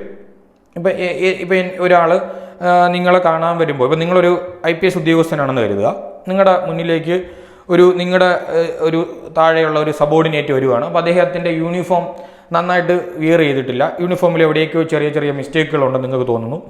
അപ്പോൾ ചിലപ്പോൾ നിങ്ങൾക്ക് തന്നെ അറിയാം, ഇത്തരത്തിലുള്ള നന്നായിട്ട് യൂണിഫോം ഇടാത്ത ആളുകളെ കാണുമ്പോൾ നിങ്ങൾക്ക് ദേഷ്യം തോന്നാമെന്ന് നിങ്ങൾക്ക് തന്നെ അറിയാം. അങ്ങനത്തെ ഒരു സിറ്റുവേഷൻ നിങ്ങൾക്കറിയാം. നിങ്ങളുടെ മനസ്സിൽ നിങ്ങളൊരു അവെയറാണ്, ഒരാൾ നിങ്ങളുടെ മുന്നിലേക്ക് യൂണിഫോം വെൽ ഡിസിപ്ലിൻ അല്ലെങ്കിൽ ടേൺ ഔട്ട്, നമ്മൾ ടേൺ ഔട്ട് എന്നാ പറയാം കേട്ടോ, യൂണിഫോം പെർഫെക്റ്റ് ആയിട്ട് ഇടുകയാണെങ്കിൽ നല്ല ടേൺ ഔട്ട് എന്നാ പറയാം. അപ്പോൾ അങ്ങനെ ഇല്ലയെന്നുണ്ടെങ്കിൽ നമ്മൾ എന്താ ചെയ്യുക, ആ വ്യക്തിയോട് നമുക്ക് ചില പെട്ടെന്ന് ദേഷ്യം തോന്നും. അപ്പോൾ നിങ്ങളൊരു മൊത്തത്തിൽ ഒരു ഏതെങ്കിലും ഒരു പബ്ലിക് ഫംഗ്ഷൻ്റെ ഇടയിൽ വെച്ചാണ് ഇങ്ങനെ യൂണിഫോം നന്നായിട്ട് ധരിക്കാത്തൊരു വ്യക്തിയെ കാണുവാണെങ്കിൽ നിങ്ങൾ ആ വ്യക്തിയെ സഡനായിട്ട് പിടിച്ച് വാൺ ചെയ്യുക. ദേഷ്യപ്പെടുക എന്ന് പറയുന്നത് ഒരിക്കലും ഇമോഷണലി ഇൻ്റലിജൻ്റ് ആയിട്ടുള്ളൊരു വ്യക്തി ചെയ്യാൻ പാടില്ലാത്ത കാര്യമാണ്. അപ്പോൾ നിങ്ങൾക്ക് തന്നെ അറിയാം, ഞാൻ ആ സമയത്ത് ഇങ്ങനെ കണ്ടു കഴിഞ്ഞാൽ എനിക്ക് ദേഷ്യപ്പെടും. അപ്പോൾ ഞാൻ ഇങ്ങനെ ഒരു സ്ഥലത്ത് പോകുമ്പോൾ ചിലപ്പോൾ അങ്ങനത്തെ ആളുകളെ കാണാം. ഞാൻ എന്ത് ചെയ്യരുത്? ദേഷ്യപ്പെടരുത്. അപ്പോൾ എൻ്റെ ഇമോഷനുകൾ എന്തൊക്കെയാണെന്നും ഏതൊക്കെ സാഹചര്യത്തിലാണ് ഞാൻ വീക്കാവുന്നതും ഏതൊക്കെ സാഹചര്യത്തിലാണ് ഞാൻ സ്ട്രെങ്ത് ഉള്ള ആളെന്നും എനിക്ക് മനസ്സിലാക്കാനായിട്ട് പറ്റണം. അപ്പോൾ എന്താണ് സെൽഫ് അവെയർനെസ് എന്ന് പറയുന്നത്? നിങ്ങൾ സ്റ്റേറ്റ്മെൻറ്റ് എഴുതേണ്ടത് it is the well knowledge about my emotions. For example നമ്മൾ എന്ത് പറയണം? ഒരു സെൻറ്റൻസ് എഴുതി കഴിഞ്ഞു. എക്സാമ്പിളായിട്ട് നിങ്ങൾക്ക് എന്ത് എഴുതാം? ഇപ്പോൾ സെൽഫ് അവെയർനെസ് നിങ്ങൾ എഴുതി കഴിഞ്ഞാൽ നിങ്ങൾ എന്താ അതിൻ്റെ ഒരു ഡെഫിനിഷനായിട്ട് പറയുക? സെൽഫ് അവെയർനെസ് എന്ന് പറഞ്ഞാൽ it is the well knowledge about our emotions. നമ്മുടെ ഇമോഷനെ കുറിച്ചുള്ള വ്യക്തമായൊരു അറിവാണ്. Example, my strength and weakness. എൻ്റെ സ്ട്രെങ്ത്തും എൻ്റെ വീക്ക്നെസ്. എപ്പോഴാണ് എനിക്ക് പെട്ടെന്ന് ഞാൻ വീക്കായി പോവുക, ഏതാണ് എൻ്റെ സ്ട്രെങ്ത് എന്നൊക്കെ നമ്മൾ മനസ്സിലാക്കണം. അത് വളരെ ഇമ്പോർട്ടൻ്റ് ആയിട്ടുള്ളൊരു കാര്യമാണ്. രണ്ടാമത്തതാണ് സെൽഫ് റെഗുലേഷൻ. മറന്നു പോകരുത്. ഈ സെൽഫ് അവെയർനെസ് ഇല്ലാത്ത ഒരാൾക്ക് ഒരിക്കലും ഈ സെൽഫ് റെഗുലേഷൻ വരില്ല. അപ്പോൾ സെൽഫ് റെഗുലേഷൻ എന്ന് പറയുന്നത് it is A result of self awareness ആണ്. മറന്നു പോകരുത്. സെൽഫ് റെഗുലേഷൻ എന്ന് പറയുന്നത് result of A self awareness. ഒരു വ്യക്തമായിട്ടുള്ള എന്നെക്കുറിച്ച്, എൻ്റെ ഇമോഷൻസിനെ കുറിച്ച്, എൻ്റെ സ്ട്രെങ്ത് എന്താണ്, എൻ്റെ വീക്ക്നെസ് എന്താണെന്ന് അറിയാത്ത ഒരാൾക്ക് ഒരിക്കലും സെൽഫായിട്ട് എന്ത് ചെയ്യാൻ പറ്റത്തില്ല? റെഗുലേറ്റ് ചെയ്യാൻ പറ്റത്തില്ല. റെഗുലേഷൻ എന്ന് പറഞ്ഞാൽ ഇത്രയേ ഉള്ളൂ. ഒരു നമ്മളുടെ വീക്ക്നെസ് ആവുന്ന, ഞാൻ വീക്കാവുന്ന സിറ്റുവേഷനിൽ ഞാൻ എന്തായി പോകരുത്? ഭയങ്കരമായിട്ട് വീക്കാവാൻ പാടില്ല. അല്ലെങ്കിൽ എനിക്ക് ദേഷ്യപ്പെടാൻ സാഹചര്യമുള്ള ഒരു സിറ്റുവേഷൻ ഉണ്ട്, ഞാനത് മനസ്സിലാക്കിയാൽ അതനുസരിച്ച് ഞാൻ പെരുമാറണം. എൻ്റെ ചുറ്റിലും വേറെ ഒരുപാട് ആളുകളുണ്ട്, ഞാൻ വളരെ ഇൻ്റലിജൻ്റ് ആയിട്ടാണ് അവിടെ ബിഹേവ് ചെയ്യേണ്ടതെന്ന് മനസ്സിലാക്കുക. ഓക്കെ, അപ്പോൾ നമുക്ക് പറയാൻ പറ്റുന്നത് എങ്ങനെയാണ്? ഇത്രേ ഉള്ളൂ. നമ്മൾ സ്റ്റേ ഇൻ കൺട്രോൾ എന്നാണ് പറയുക. റെഗുലേറ്റ് ചെയ്യാൻ നമുക്ക് ദേഷ്യം വന്നാലും ആ ദേഷ്യത്തിന് നമുക്ക് എന്ത് ചെയ്യാൻ പറ്റണം? കൺട്രോൾ. അപ്പോൾ റിസൾട്ട് ഓഫ് സെൽഫ് അവെയർനെസ് ആണ്. എക്സാമ്പിളായിട്ട് നമുക്ക് എന്ത് പറയാം? സ്റ്റേ ഇൻ കൺട്രോൾ അല്ലെങ്കിൽ സ്റ്റേ ഇൻ കാം എന്നൊക്കെ നമുക്ക് പറയാം. സ്റ്റേ ഇൻ കാം എന്നോ സ്റ്റേ ഇൻ കൺട്രോൾ എന്നൊക്കെ പറയാം. ഓക്കെ, നമുക്ക് നമ്മളെ ടെമ്പർ ചെയ്യിക്കുന്ന സിറ്റുവേഷൻ കണ്ടാൽ നമ്മൾ എന്തായിട്ട് നിൽക്കാൻ പറ്റണം? നമുക്ക് കൂളായിട്ട് നിൽക്കാൻ, അല്ലെങ്കിൽ നമുക്ക് കാമായിട്ട് നിൽക്കാൻ പറ്റണം. അതിനെയാണ് സെൽഫ് റെഗുലേഷൻ. അത് എൻ്റെ ഇമോഷനെ കുറിച്ച് എനിക്ക് വ്യക്തമായിട്ട് മനസ്സിലായാലേ നമുക്ക് സെൽഫായിട്ട് നമുക്ക് റെഗുലേറ്റ് ചെയ്യാനായിട്ട് പറ്റും. മൂന്നാമത്തെ കാര്യം എന്ന് പറയുന്നത് മോട്ടിവേഷനാണ്. നമുക്ക് ഉറപ്പായിട്ടൊരു മോട്ടിവേഷൻ ആറ്റിറ്റ്യൂഡ് വേണം. മോട്ടിവേഷൻ എന്ന് പറഞ്ഞു കഴിഞ്ഞാൽ ഇപ്പോൾ നമ്മളൊരു കാര്യം നമ്മൾ വളരെ എക്സാമിന് വേണ്ടി നമ്മൾ വളരെ ഹാർഡായിട്ട് വളരെ കഷ്ടപ്പെട്ട് പഠിക്കുവാണ്. അല്ലെങ്കിൽ നമ്മളൊരു റിയാലിറ്റി ഷോയിൽ പങ്കെടുക്കുന്നു, നമ്മൾ വിജയിക്കുമെന്ന് കരുതുന്നു, പക്ഷെ നമ്മൾ വിജയിക്കുന്നില്ല. അല്ലെങ്കിൽ നമ്മളൊരു എക്സാം UPSC സിവിൽ സർവീസ് എക്സാമിന് വേണ്ടി നമ്മൾ പ്രിപ്പയർ ചെയ്തു, നമ്മൾ വളരെ മാക്സിമം എഫേർട്ട് ഇടുന്നു, നമ്മൾ എക്സാം എഴുതുന്നു, പക്ഷെ നമ്മൾ എന്ത് ചെയ്യുന്നില്ല? ക്വാളിഫൈ ആവുന്നില്ല. നമുക്ക് അവസാനത്തെ സെലക്ഷൻ ലിസ്റ്റിൽ നമ്മുടെ പേര് വരുന്നില്ല. അപ്പോൾ നമ്മൾ ഉറപ്പായിട്ട് നിരാശരായി പോയി സങ്കടപ്പെട്ടു പോകും. നമ്മൾ വളരെ ഡീമോട്ടിവേറ്റഡ് ആയി പോകുന്നൊരു സാഹചര്യമുണ്ട്. ആ സമയത്ത് നമ്മൾ എന്തായിരിക്കണം? മോട്ടിവേറ്റഡ് ആയിരിക്കണം. അപ്പോൾ നമ്മൾ ചിന്തിക്കേണ്ടതാണ്, എനിക്ക് UPSC civil service exam qualify ചെയ്യാൻ പറ്റിയില്ല, എനിക്ക് കുറേ നോളജ് എന്ത് ചെയ്യാൻ പറ്റി? അക്വയർ ചെയ്യാൻ പറ്റി, കുറേ ആളുകളെ കാണാൻ പറ്റി, സർവീസിലെത്തിയ കുറേ ആളുകളുമായിട്ട് പരിചയപ്പെടാൻ പറ്റി, അല്ലെങ്കിൽ എനിക്ക് വേറെ കുറേ എക്സാമുകൾക്കുള്ള ഒരു നോളജാണ് ഇത്, അല്ലെങ്കിൽ എനിക്ക് ഇത് ഉപയോഗിച്ച് എന്ത് ചെയ്യാൻ പറ്റും? വേറെ കുറേ സ്കില്ല്, എനിക്ക് കുറേ അധികം കാര്യങ്ങൾ പഠിക്കാൻ പറ്റി, അല്ലെങ്കിൽ ഈ കാര്യങ്ങൾ എനിക്ക് മറ്റൊരാളിലേക്ക് പഠിപ്പിച്ചു കൊടുക്കാനായിട്ട് വരും, അല്ലെങ്കിൽ എൻ്റെ ഫ്യൂച്ചറായിട്ടുള്ള എൻ്റെ പിറകെ വരുന്ന ആളുകളെ എനിക്ക് എന്ത് ചെയ്യാം? ഗൈഡ് ചെയ്യാൻ പറ്റും. അതൊക്കെ നമുക്കൊരു പോസിറ്റീവായിട്ട് എടുക്കാൻ പറ്റും. അപ്പോൾ അതായത് നമ്മുടെ ഡിഫിക്കൽട്ട് സിറ്റുവേഷനിലും നമുക്ക് എന്ത് ചെയ്യാൻ പറ്റണം? പോസിറ്റീവായിട്ടുള്ള കാര്യങ്ങളെ നമുക്ക് കാണാനായിട്ട് പറ്റണം. Finding positive part during difficult situation ഒരു ഡ്യൂറിങ് ചലഞ്ചസ് ഉണ്ടാകുമ്പോഴും ഡിഫിക്കൽട്ട് സിറ്റുവേഷനൊക്കെ ഉണ്ടാകുമ്പോഴൊക്കെ നമുക്ക് അതിനകത്ത് എന്ത് കണ്ടുപിടിക്കാൻ പറ്റണം? ഒരു പോസിറ്റീവ് പാർട്ട് കണ്ടുപിടിക്കാൻ പറ്റുന്നുണ്ടെങ്കിൽ നമുക്കതിനെ മോട്ടിവേറ്റഡ് എന്ന് പറയാം. മോട്ടിവേറ്റ് നമ്മൾ സെൽഫ് മോട്ടിവേഷനും ഉണ്ട്, നമ്മുടെ ഗ്രൂപ്പിനെ മോട്ടിവേറ്റും ചെയ്യണം. അപ്പോൾ ഇതൊരു എക്സാമ്പിളായിട്ട് നമുക്ക് പറഞ്ഞു കഴിഞ്ഞാൽ നമ്മൾ ഓർമ്മയുണ്ടായിരിക്കുമല്ലോ, ഒരിക്കൽ ISRO ഒരു മിഷൻ എന്ത് ചെയ്യുന്നുണ്ട്? വളരെ സക്സസ് ആകുമെന്ന് പ്രതീക്ഷിക്കുന്ന ഒരു മിഷനുണ്ട്. ആ മിഷൻ പക്ഷേ നമുക്ക് എന്ത് ചെയ്യുന്നില്ല? പ്രതീക്ഷിക്കുന്ന വിജയം നേടാനായിട്ട് പറ്റുന്നില്ല. അപ്പോൾ നമ്മുടെ പ്രൈം മിനിസ്റ്റർ വന്നിട്ട് ISI ചെയർമാൻ എന്ത് ചെയ്യുന്നുണ്ട്, ചേർത്ത് പിടിച്ചിട്ട് വളരെ പറയുന്നു, നമുക്ക് അടുത്ത തവണത്തേക്ക് ശ്രമിക്കാം, നിങ്ങൾ ചെയ്തത് വലിയ കാര്യമാണെന്ന് പറഞ്ഞ് മോട്ടിവേറ്റ് ചെയ്യുന്നുണ്ട്. അദ്ദേഹം ഒരു മികച്ച ഒരു ലീഡറിന് എക്സാമ്പിളാണ്. അദ്ദേഹം ഒരു മികച്ച ഇമോഷണലി ഇൻ്റലിജൻ്റ് ആയിട്ടുള്ള ഒരു വ്യക്തിയാണ്, നമുക്ക് ഉറപ്പായിട്ട് അദ്ദേഹത്തിനെ പറയാൻ പറ്റും. അപ്പോൾ അതൊരു എക്സാമ്പിളായിട്ട് പറയാം. PM ISRO ചെയർമാനായിട്ടുള്ള ഒരു കോൺവെർസേഷൻ വളരെ വളരെ ഇമ്പോർട്ടൻ്റ് ആയിട്ടുള്ള, അല്ലെങ്കിൽ വളരെ നിങ്ങൾക്ക് എല്ലാവർക്കും ഫ്രീക്വൻ്റ് ആയിട്ട് അറിയാവുന്ന കാര്യമാണ്. ഓക്കെ, ഇനി നാലാമത്തെ കാര്യം എന്ന് പറയുന്നത് എമ്പതിയാണ്. എമ്പതി മക്കളെ, എമ്പതി എന്ന് പറഞ്ഞാൽ നേരത്തെ പറഞ്ഞതാണ്, put themselves in someone's others position, അല്ലെങ്കിൽ സംവൺ സൈറ്റ്, മറ്റൊരാളുടെ പൊസിഷനിൽ നമ്മളെ പ്ലേസ് ചെയ്യുക എന്ന് പറയുന്നതിനെയാണ് നമ്മൾ എന്ത് പറയുക, എമ്പതി എന്ന് പറയുക. പുട്ട് ദംസെൽസ്, നമ്മളെ തന്നെ എവിടെ, in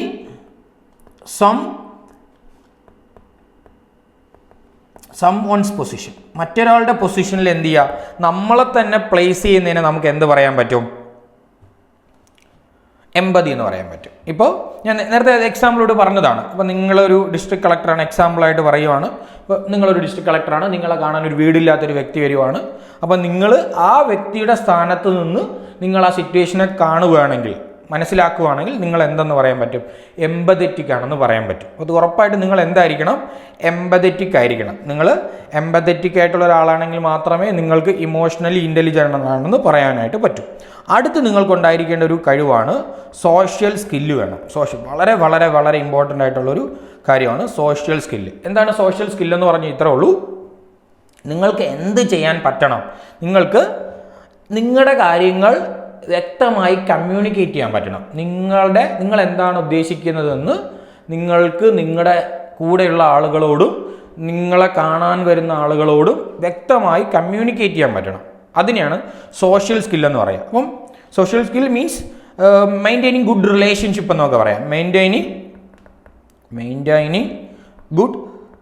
good relationship with your team members or your colleagues എന്നോ നിങ്ങളെ കാണാൻ വരുന്ന ആളുകളോ എന്നൊക്കെ നമുക്ക് പറയാം. ഇപ്പോൾ എക്സാമ്പിൾ എന്ന് പറയുന്നത് ഗുഡ് കമ്മ്യൂണിക്കേഷൻ സ്കിൽ എന്ന് പറയുന്നത് ഒരു സോഷ്യൽ സ്കില്ലാണ്. അപ്പോൾ ഇത്രയും ഈ പറഞ്ഞ 5 കാര്യങ്ങൾ, self awareness, self regulation, motivation, empathy, social സ്കില്ലൊക്കെയാണ് ഇമോഷണൽ ഇൻ്റലിജൻസിൻ്റെ പ്രധാനപ്പെട്ട കീ എലമെൻറ്റുകൾ എന്ന് പറയുന്നത്. ഓക്കെ, ഇനി നമുക്ക് ഡിസ്കസ് ചെയ്യാനുള്ളത്, ഏറ്റവും കൂടുതൽ തവണ UPSCയുടെ ഒരു ക്വസ്റ്റ്യൻ നിങ്ങൾ നോക്കിക്കഴിഞ്ഞാൽ മിക്കവാറും ഒരു നല്ല ലീഡറിന് എന്തൊക്കെ ക്വാളിറ്റീസാണ് ഉണ്ടാവേണ്ടത്, ഏതൊക്കെയാണ് ആ ക്വാളിറ്റീസ് എക്സ്പ്ലെയിൻ ചെയ്യുക, അങ്ങനെ ക്വസ്റ്റ്യൻ ചോദിക്കാം. അല്ലെങ്കിൽ ഒരു കേസ് സ്റ്റഡീസിലൊക്കെ മിക്കവാറും നിങ്ങളൊരു ലീഡിങ് പൊസിഷനിലേക്ക് ബേസ് ചെയ്തിട്ടായിരിക്കും ക്വസ്റ്റ്യൻ ചോദിക്കുക. അപ്പോൾ ഈ ഇമോഷണൽ ഇൻ്റലിജൻസ് പറയുമ്പോൾ ഈ മാനേജറും ലീഡറും തമ്മിലുള്ള ഒരു കമ്പാരിസൺ ആവശ്യമാണ്. അത് ക്വസ്റ്റ്യൻസ് നിങ്ങൾ എഴുതുമ്പോൾ നിങ്ങൾക്ക് മനസ്സിലാവും. ഒരു മാനേജറും ലീഡറും തമ്മിലുള്ള ഒരു കമ്പാരിസൺ, ആർക്കാണ് കൂടുതൽ ഇമോഷണൽ ഇൻ്റലിജൻസ് വേണ്ടത്, ഒരു മാനേജറിനാണോ ഒരു ലീഡർക്കാണോ ഒരു ഏറ്റവും കൂടുതൽ ഇമോഷണൽ ഇൻ്റലിജൻസ് വേണ്ടത്, അല്ലെങ്കിൽ ഇമോഷണൽ ഇൻ്റലിജൻസ് ഉള്ളത് കൊണ്ട് നിങ്ങൾക്കൊരു കാര്യം കൂടുതൽ സക്സസ് ആയിട്ട് ചെയ്യാൻ പറ്റുമോ, ഒരു ടാസ്ക് നന്നായിട്ട് കംപ്ലീറ്റ് ചെയ്യാൻ പറ്റുമോ എന്നുള്ള കാര്യങ്ങളൊക്കെ പറയുമ്പോൾ ഒരു മാനേജറും ലീഡറും തമ്മിലുള്ള കമ്പാരിസൺ നമ്മൾ പഠിക്കണം. ഓക്കെ, സോ ഒരു മാനേജറും ലീഡറും തമ്മിലുള്ള കമ്പാരിസൺ നമ്മൾ നോക്കുമ്പോൾ, ഒരു മാനേജർ എന്ന് പറഞ്ഞാൽ focus on task and efficiency. അദ്ദേഹത്തിന് ഒരു കാര്യം ഏൽപ്പിച്ചാൽ അത് എങ്ങനെയും ചെയ്ത് തീർക്കണം എന്നൊരു ആറ്റിറ്റ്യൂഡാണ് ആർക്കുണ്ടാവുക, മാനേജർക്കുണ്ടാവുക. He focus on task, not focus on peoples, he focus on task.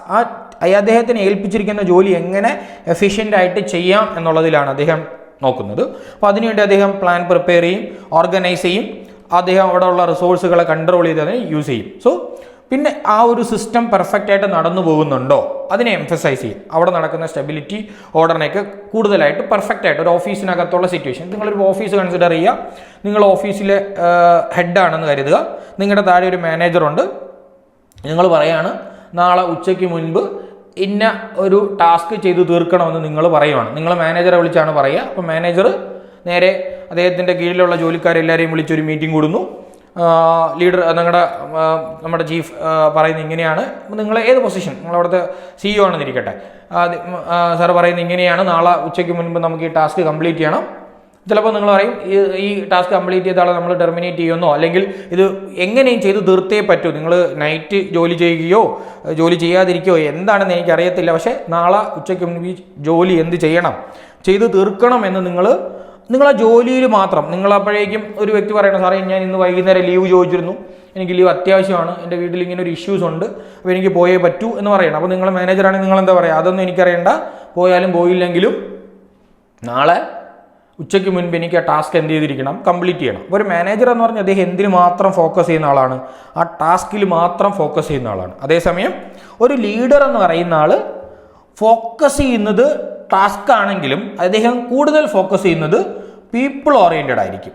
അദ്ദേഹം ആ തൻ്റെ കൂടെ ജോലി ചെയ്യുന്ന ആളുകളെ അല്ലെങ്കിൽ തന്നെ കാണാൻ വരുന്ന ആളിനെ ആയിരിക്കും അദ്ദേഹം കൂടുതൽ പരിഗണിക്കുക. അപ്പോൾ അദ്ദേഹം ഇൻസ്പയർ ചെയ്യും, മോട്ടിവേറ്റ് ചെയ്യും, അദ്ദേഹത്തിനെ ഇൻഫ്ലുവൻസ് ചെയ്യും. അപ്പോൾ ഈ പറഞ്ഞ മാനേജറുടെ അടുത്തേക്ക് ഒരു വ്യക്തി വന്ന് പറഞ്ഞു, എനിക്ക് നാളെ ടാസ്ക് തീർക്കണമെന്ന് CEO പറയുന്നു, അപ്പോൾ നിങ്ങളത് ഗ്രൂപ്പിലെ മെമ്പറുമായിട്ട് ഡിസ്കസ് ചെയ്ത സമയത്ത് നിങ്ങൾ പറയുന്ന വ്യക്തി പറയുന്നു, എനിക്ക് ഇന്ന് ഈവനിങ്ങിൽ പോകേണ്ടതുണ്ട്, വളരെ അത്യാവശ്യമാണ്. അപ്പോൾ നിങ്ങൾ മാനേജർ എന്ന നിലയിൽ നിങ്ങൾ പറയുന്നത്, എനിക്കതൊന്നും അറിയണ്ട, നാളെ എന്ത് ചെയ്യണം, ഉച്ചയ്ക്ക് മുൻപ് ടാസ്ക് കംപ്ലീറ്റ് ചെയ്തേ പറ്റൂ. അപ്പോൾ നിങ്ങൾ ആ ഒരു വ്യക്തിയോടല്ല പറയുന്നത്, വ്യക്തിയെ കൺസിഡർ ചെയ്യുന്നില്ല, നിങ്ങൾ ടാസ്കിനെ മാത്രം കൺസിഡർ ചെയ്തു. പക്ഷെ നിങ്ങളൊരു ലീഡറാണ്, നിങ്ങൾ ലീഡറാണെങ്കിൽ ലീഡറിൻ്റെ അടുത്തോട്ട് ഈ വ്യക്തി പറയുമ്പോൾ എന്ത് പറയാൻ പറ്റും, ലീഡർക്ക് ആ വ്യക്തിയെ മോട്ടിവേറ്റ് ചെയ്യാം. നിങ്ങൾ വളരെ വ്യക്തമായി, നമുക്ക് വളരെ ഈ ടാസ്കിന് വളരെ ആവശ്യമായിട്ടുള്ള ആളാണ്, നിങ്ങളാണ് എന്ത് ചെയ്യാൻ പറ്റുക, നിങ്ങളെ കൊണ്ടാണ് ഈ ജോലി ചെയ്യാൻ പറ്റുക, നിങ്ങളെ വളരെ അപ്രീഷിയേറ്റ് ചെയ്യേണ്ട, അല്ലെങ്കിൽ നിങ്ങൾ കഴിഞ്ഞ ടാസ്കൊക്കെ വ്യക്തമായിട്ട് നന്നായിട്ട് കംപ്ലീറ്റ് ചെയ്യാൻ പറ്റിയത് നിങ്ങളുടെ പ്രസൻസ് ആണ്.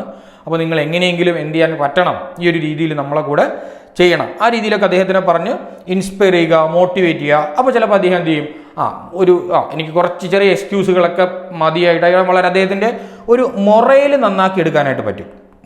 അദ്ദേഹം വളരെ ഹാപ്പി ആയിട്ട് ചിലപ്പോൾ ജോലി ചെയ്യാം. അപ്പോൾ ഒരു പക്ഷേ അദ്ദേഹത്തിന് ചെറിയ എക്സ്ക്യൂസുകളൊക്കെ അനുവദിക്കേണ്ടിയിരുന്നാലും അദ്ദേഹത്തിൻ്റെ മൊറയിൽ നന്നായിരിക്കും. അപ്പോൾ ഒരു മാനേജർ ഒരിക്കലും അദ്ദേഹം ഒരു തൻ്റെ കീഴിലുള്ള ജോലിക്കാരൻ്റെ മൊറയിലിനെ കുറിച്ച് പരിഗണിക്കാനുള്ളൊരു സാധ്യത കുറവാണ്. അപ്പോൾ ലീഡർ എപ്പോഴും പീപ്പിൾ സെൻട്രിക് ആയിരിക്കും, ടാസ്ക് സെൻട്രിക് അല്ല, പീപ്പിൾ സെൻട്രിക് ആയിരിക്കും. അദ്ദേഹം ഇൻസ്പയർ ചെയ്യുകയും മോട്ടിവേറ്റ് ചെയ്യുകയും ഇൻഫ്ലുവൻസ് ചെയ്യുകയും ചെയ്യും. അദ്ദേഹം focus on vision, innovations and changes. എല്ലാവരുടെയും വാക്കുകൾ കേൾക്കും, ചേഞ്ചസിനെ അക്സെപ്റ്റ് ചെയ്യും, പുതിയ കാര്യങ്ങൾ ഇന്നോവേറ്റ് ചെയ്യാൻ സപ്പോർട്ട് ചെയ്യും. എംപവേഴ്സ് ആൻഡ് ഡെവലപ്പ് ടീമുകളെയൊക്കെ എംപവർ ചെയ്യുകയും ഡെവലപ്പ് ചെയ്യുകയും ചെയ്യും. Emphasise growth, transformation and innovations. അതായത് അദ്ദേഹത്തിൻ്റെ ജോലികളെ പുതിയ രീതിയിലേക്ക് കൊണ്ടുവരാനായിട്ട് അദ്ദേഹം ശ്രമിക്കും. ഈ മാനേജർ എന്ന് പറയുന്നത്, അപ്പോൾ നമുക്ക് നിലവിലൊരു പറയുന്ന ആൾക്കൊരു മാനേജറൽ സ്കില്ലിനോടൊപ്പം തന്നെ ഒരു ലീഡർഷിപ്പ് സ്കില്ലും വളരെ പ്രധാനപ്പെട്ടതാണ്. ഒരു ഓഫീസിൽ ഉറപ്പായിട്ട് ഒരു മാനേജറും വേണം, ഒരു ലീഡറും വേണം.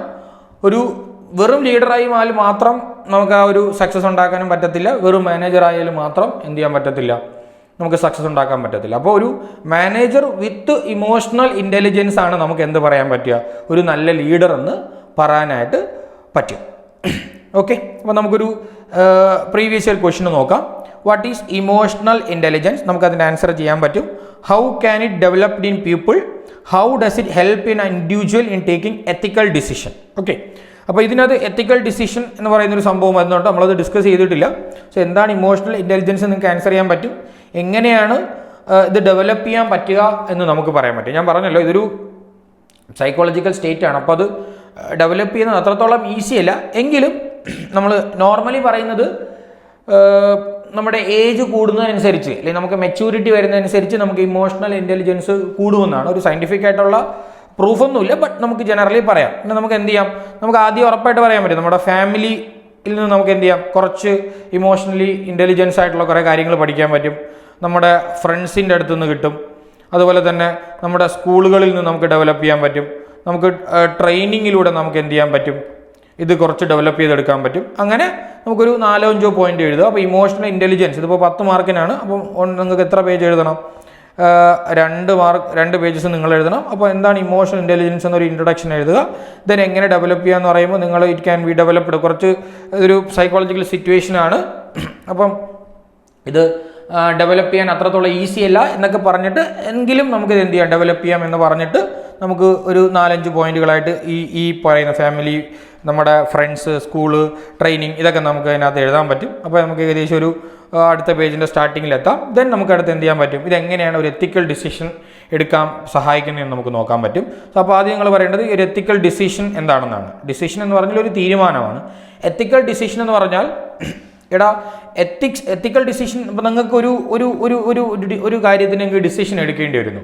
ആ ഡിസിഷൻ എടുക്കുമ്പോൾ നിങ്ങൾക്ക് പരമാവധി പോസിറ്റീവ് റിസൾട്ട് ഉണ്ടാക്കാൻ പറ്റുന്ന എല്ലാവരെയും നമുക്ക് എന്ത് ചെയ്യാൻ പറ്റത്തില്ല. ഒരു ഡിസിഷൻ്റെ എടുക്കുമ്പോൾ ആ ഡിസിഷനുമായി ബന്ധപ്പെട്ട എല്ലാവരെയും നമുക്ക് സാറ്റിസ്ഫൈ ചെയ്യാൻ പറ്റണമെന്നില്ല. സോ പരമാവധി ആളുകളെ സാറ്റിസ്ഫൈ ചെയ്യുന്ന രീതിയിൽ അല്ലെങ്കിൽ ആരുടെയും റൈറ്റ്സ് വയലേറ്റ് ചെയ്യാത്ത രീതിയിലുള്ള ഡിസിഷനുകളെയാണ് നമ്മൾ എന്തെന്ന് പറയുക, എത്തിക്കൽ ഡിസിഷൻ എന്ന് പറയാം. ഓക്കെ, അത് നമ്മൾ എത്തിക്സ് എന്ന് പറയുന്ന ഒരു ടോപ്പിക്, ഒരു പോയിന്റ് ഉണ്ട്, അത് നമ്മൾ കൂടുതൽ ഡിസ്കസ് ചെയ്യുമ്പോൾ നമുക്കത് പറയാനായിട്ട് പറ്റും. ഇപ്പം എത്തിക്സ് എന്ന് പറഞ്ഞു കഴിഞ്ഞാൽ ഇറ്റ്സ് എ സിസ്റ്റമാറ്റിക് സ്റ്റഡിയാണ്. ഇറ്റ്സ് എ സിസ്റ്റമാറ്റിക് എത്തിക്സ് എന്ന് പറഞ്ഞാൽ systematic study of an action on the point of view of its rightfulness and wrongness അല്ലെങ്കിൽ wrongfulness. ഒരു പ്രവൃത്തി ശരിയാണോ തെറ്റാണോ എന്നുള്ള സിസ്റ്റമാറ്റിക് ആയിട്ടുള്ള സ്റ്റഡിയാണ് നമ്മൾ എന്ത് പറയുക, എത്തിക്സ് എന്ന് പറയുക. ഓക്കെ, അപ്പോൾ ഒരു എത്തിക്കൽ ഡിസിഷൻ ഇതൊരു ഇൻ്റർ സബ്ജക്റ്റീവ് ആയിട്ടുള്ള പ്രോപ്പർട്ടിയാണ്. നമുക്കൊരു ചില കാര്യങ്ങളുണ്ട്. സബ്ജക്റ്റീവ് എന്ന് പറഞ്ഞാൽ ഇപ്പം ഇവിടെ രണ്ട് വ്യക്തികളുണ്ടെന്ന് കരുതുക, എയും ബിയും. ഇപ്പോൾ ഈ രണ്ട് വ്യക്തികളുടെ മുന്നിൽ ഒരു ബുക്ക് വെച്ചിട്ടുണ്ടെന്ന് കരുതുക. അപ്പോൾ ഞാൻ ഇത് എയോട് ചോദിച്ചാൽ ഇത് ബുക്കാണെന്ന് പറയും, ബിയോട് ചോദിച്ചാലും ബുക്കാണെന്ന് പറയും. ഇത് ഒരു റിയാലിറ്റിയാണ്, രണ്ടുപേർക്കും ഒരേപോലെ ഫീൽ ചെയ്യുന്ന സാധനമാണ്. അതിന് നമുക്ക് ഓബ്ജക്റ്റീവ് റിയാലിറ്റി എന്ന് പറയാം, ഒബ്ജക്റ്റീവ് ആണെന്ന് പറയാം. ഇനി സബ്ജക്റ്റീവ് ആണെന്ന് പറഞ്ഞു കഴിഞ്ഞാൽ ഇപ്പോൾ ഈ എയും എന്ന വ്യക്തിയുണ്ട്, ബി എന്നൊരു വ്യക്തിയുണ്ട്. ഇവിടെ ഇവർ രണ്ട് റോഡ് സൈഡിലൂടെ നടന്നു പോകുകയാണെന്ന് കരുതുക. അപ്പോൾ ഒരു ഭിക്ഷക്കാരൻ വരുന്നുണ്ട്. ആ ഭിക്ഷക്കാരൻ എന്ത് ചെയ്യുന്നു, ഒരു വ്യക്തി എന്ത് ചെയ്യുന്നു, അദ്ദേഹം ഭിക്ഷ ചോദിക്കുന്നു, ഭിക്ഷ കൊടുക്കുന്നു. അപ്പോൾ എ പറയുവാണ് ഭിക്ഷ കൊടുത്തത് ശരിയായില്ല, ഇത് നമ്മൾ ഭിക്ഷാടനം പ്രോത്സാഹിപ്പിക്കുകയാണെന്നൊക്കെ പറഞ്ഞിട്ട് ഇത് നിയമത്തിനെതിരാണെന്നൊക്കെ പറഞ്ഞ് എ പറയുവാണ്. ഇനി ബി പറയുവാണ്, അയ്യോ ഈ ഭിക്ഷക്കാരൻ വിശന്നിരിക്കുവാണ്, അദ്ദേഹത്തിന് ആഹാരം എന്തോ വാങ്ങാൻ വേണ്ടിയിട്ട് കൊടുത്ത കാശാണ്, അപ്പം ആ കൊടുത്തതിൽ തെറ്റില്ല എന്ന് പറയുന്നത്. അപ്പോൾ ഇവിടെ രണ്ടുപേരും ശരിയാണെന്നോ രണ്ടുപേരും തെറ്റാണെന്നോ പറയാൻ പറ്റത്തില്ല, ശരിയല്ലേ? അപ്പോൾ ഈ പറയുന്ന രണ്ടുപേരുടെ കാര്യത്തിലും അവരുടേതായ ശരികളുണ്ട്, അവരുടേതായ തെറ്റുകളുണ്ട്. അപ്പോൾ ഇത് രണ്ടുപേർക്കും ഒരേ അഭിപ്രായമല്ലല്ലോ. അത്തരത്തിലുള്ള കാര്യങ്ങൾ, ഒരു പേഴ്സണലി റിലേറ്റഡ് ആയിട്ടുള്ള കാര്യങ്ങളാണ് നമ്മൾ എന്ത് പറയുക, സബ്ജക്റ്റീവ് എന്ന് പറയുക. ഇനി നമുക്കൊരു പൊതുവായിട്ടുള്ളൊരു കാര്യം പറയാം. ഇപ്പം നിങ്ങൾ എന്നൊന്ന് ആലോചിച്ച് നോക്കുക, മൊത്തത്തിൽ നമ്മുടെ ഒരു നിലവിലത്തെ സിസ്റ്റം വെച്ചിട്ട് നമ്മൾ ഈ ഭിക്ഷ കൊടുക്കുന്നത് ശരിയാണോ തെറ്റാണോ എന്ന് പറയുന്ന ഒരു സിസ്റ്റം നമ്മളൊരു റൂള് ഡെവലപ്പ് ചെയ്തിട്ടുണ്ട്. അല്ലെങ്കിൽ ഭിക്ഷാടനം ചെയ്യരുത് അല്ലെങ്കിൽ ഭിക്ഷ കൊടുക്കരുത് എന്ന് പറയുന്ന ഒരു പൊതുവിൽ നമ്മൾ അക്സെപ്റ്റ് ചെയ്തിരിക്കുന്നത് എങ്ങനെയാണ്?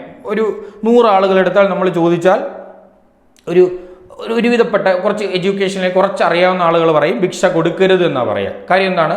നിങ്ങൾ കാശായിട്ട് കൊടുക്കരുത്, നിങ്ങൾക്ക് ഇപ്പോൾ എന്താ ഫുഡൊക്കെ ആണെങ്കിൽ മേടിച്ചു കൊടുക്കാം, പക്ഷെ കാശായിട്ട് കൊടുക്കരുത്, ഇതൊരു മാഫിയ സംഘം ഉണ്ടെന്നോ അല്ലെങ്കിൽ ഇത് നമ്മൾ ഭിക്ഷാടനത്തെ പ്രോത്സാഹിപ്പിക്കുകയാണെന്നൊക്കെ നമുക്ക് പറയാം. അപ്പോൾ പൊതുവിൽ അക്സെപ്റ്റ് ചെയ്തിട്ടുള്ള ഒരു കാര്യങ്ങളെ, സബ്ജക്റ്റീവ് ആയിട്ടുള്ള കാര്യങ്ങൾ പൊതുവായിട്ട് ജനറലി അക്സെപ്റ്റ് ചെയ്യുകയാണെങ്കിൽ നമ്മളതിനെ എന്ത് പറയാം, ഇൻ്റർ സബ്ജക്റ്റീവ് എന്ന് പറയാം. ഇൻ്റർ സബ്ജക്റ്റീവ് ഓക്കെ. അപ്പോൾ ഈ ഇൻ്റർ സബ്ജക്റ്റീവ് ആയിട്ടുള്ള കാര്യമാണ് എത്തിക്സ്. അപ്പോൾ ഒരു എന്തെങ്കിലും ഒരു കാര്യം അത് ശരിയാണോ തെറ്റാണോ എന്ന് പൊതുവിൽ അക്സെപ്റ്റ് ചെയ്യപ്പെട്ടിട്ടുണ്ടെങ്കിൽ, ഒരു കാര്യം ശരിയാണെന്ന് പൊതുവിൽ അക്സെപ്റ്റ് ചെയ്യപ്പെട്ടിട്ടുണ്ടെങ്കിൽ അത് എത്തിക്കലി ശരിയാണ്. ഒരു കാര്യം ചെയ്യുന്നത് തെറ്റാണെന്ന് പൊതുവിൽ അക്സെപ്റ്റ് ചെയ്യപ്പെട്ടിട്ടുണ്ടെങ്കിൽ അത് എത്തിക്കലി തെറ്റാണ്. ഓക്കെ, അപ്പോൾ എത്തിക്കലി നമ്മൾ നോക്കുമ്പോൾ പൊതുവിൽ പൊതു ഒരു നിയമപരമായിട്ടോ അല്ലെങ്കിൽ ഒരു കുറേ ആളുകൾക്കിടയിലുള്ളൊരു സിസ്റ്റം, ഒരു കൾച്ചർ എന്ന് നമുക്ക് പറയാൻ പറ്റത്തില്ല, കൾച്ചറൊക്കെ ഇതിനെ ഡിപ്പെൻഡ് ചെയ്യുന്ന ഒരു ഫാക്ടറാണ്. എങ്കിലും ഒരു എത്തിക്സ് എന്ന് പറഞ്ഞാൽ ഇത്രേ ഉള്ളൂ, പൊതുവിൽ എല്ലാവരും ശരിയാണോ തെറ്റാണോ എന്ന് അക്സെപ്റ്റ് ചെയ്തിരിക്കുന്ന കാര്യങ്ങളെയാണ് നമ്മൾ എന്ത് പറയുക, എത്തിക്സ് എന്ന് പറയുക. ഓക്കെ, അപ്പോൾ ഇതിനെ ബേസ് ചെയ്ത് ഡിസിഷൻ എടുക്കുവാണെങ്കിൽ നമ്മൾ അതിനെ എന്ത് പറയും, എത്തിക്കൽ ഡിസിഷൻ എന്ന് പറയും. ഓക്കെ, അപ്പോൾ അത് നമുക്ക് കൂടുതൽ പിന്നെ ഡിസ്കസ് ചെയ്യാം. അപ്പോൾ നമ്മൾ ഇന്ന് ഡിസ്കസ് ചെയ്തത് ഇമോഷണൽ ഇൻ്റലിജൻസ് ആണ്. ഓക്കെ, വേറൊരു ക്വസ്റ്റ്യൻ ഉണ്ട്, നിങ്ങൾക്ക് ഒന്ന് ട്രൈ ചെയ്യാൻ വേണ്ടിയിട്ടാണ്. സോ നിങ്ങളതൊന്ന് പോസ് ചെയ്ത് വെച്ചിട്ട് നിങ്ങളത് ചെയ്തു നോക്കുക. നിങ്ങളൊരു ലീഡർ സിവിൽ സർവൻ്റ് ആകാനാണോ നിങ്ങൾ ഇഷ്ടപ്പെടുന്നത്, ഓർ ഒരു മാനേജർ സിവിൽ സർവൻ്റ് ആണോ ആകാനാണോ ഇഷ്ടപ്പെടുന്നത്? നിങ്ങൾ ഇമോഷണൽ ഇൻ്റലിജൻസിൻ്റെ ബേസിസിൽ എന്ത് ചെയ്യണം, നിങ്ങളത് എക്സ്പ്ലെയിൻ ചെയ്യണം. ഓക്കെ, ഒന്ന് ചെയ്തു നോക്കുക, എഴുതി നോക്കുക. Thank you.